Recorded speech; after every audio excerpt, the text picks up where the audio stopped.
Essuula eya 3.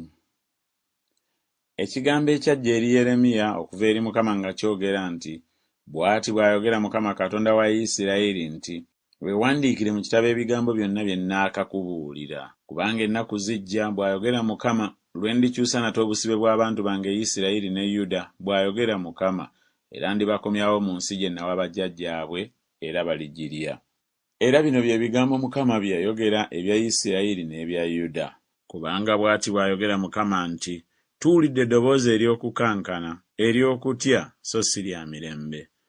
Mubuuze nno mulabe obanga omusajja alumwa okuzaala, kiki ekindabya buli musajja emikono gye nga gikutte mu mbinabina ng'omukazi alumwa okuzaala, n'amaaso gonna gafuuse ebbala lyago? Woowe, kubanga olunaku olwo lukulu so tewali lulwenkana, kye kiseera Yakobo mw'alabira ennaku, naye alirokoka mu zo. Awo olulituuka ku lunaku olwo, bw'ayogera Mukama w'Eggye, ndimenya ekikoligo kye ku nsingo yo, era ndikutula ebisiba byo, so bannaggwanga nga tebakyamufuula muddu nate, naye baliba baddu ba Mukama Katonda waabwe ne Dawudi kabaka waabwe gwe ndibayimusiza. Kale totya, ayi Yakobo omuddu wange, bw'ayogera Mukama, so tokeŋŋentererwa, ayi Isirayiri, kubanga laba, ndikulokola nga nnyima wala, n'ezzadde lyo nga nnyima mu nsi ey'obusibe bwabwe. Awo Yakobo alikomawo era alitereera, alyessa, so tewaliba alimutiisa. Kubanga nze ndi wamu naawe, bw'ayogera Mukama, okukulokola. Kubanga ndimalirawo ddala amawanga gonna gye nakusaasaanyiza, naye ggwe sirikumalira ddala. Naye ndikubuulirira mpola, so sirikuleka n'akatono nga tobonerezebbwa. Kubanga bw'ati bw'ayogera Mukama nti, ebbwa lyo teribonyezeka, n'ekiwundu kyo kya kitalo. Tewali wa kukuwolereza onyigibwe, tolina ddagala eriwonya.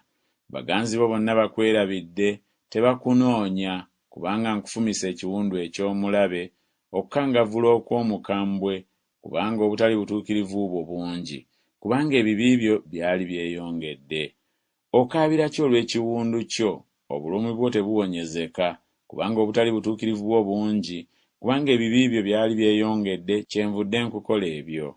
Abo bonna abakulya kyebaliva baliibwa, n'abalabe bo bonna buli omu ku bo baligenda mu kusibibwa, n'abo abakunyaga baliba munyago, n'abo bonna abakuyigga ndibagabula okuba omuyiggo.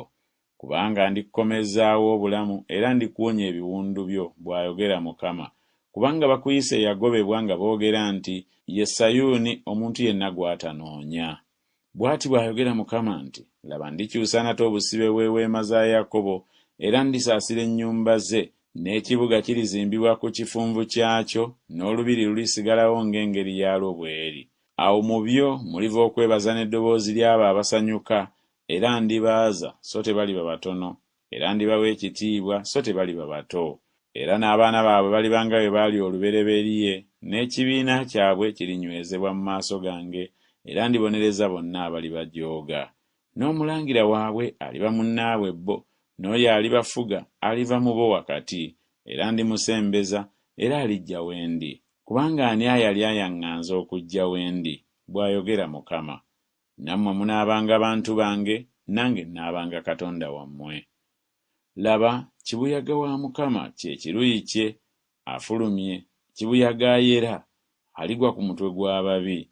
Obusungu bwa Mukama omukambwe tebulidde okutuusa lw'alimala okutuukiriza, okutuusa lw'alikomekkereza omutima gw'eggye egumaliridde. Mu nnaku ez'oluvannyuma mwe mulikitegeerera.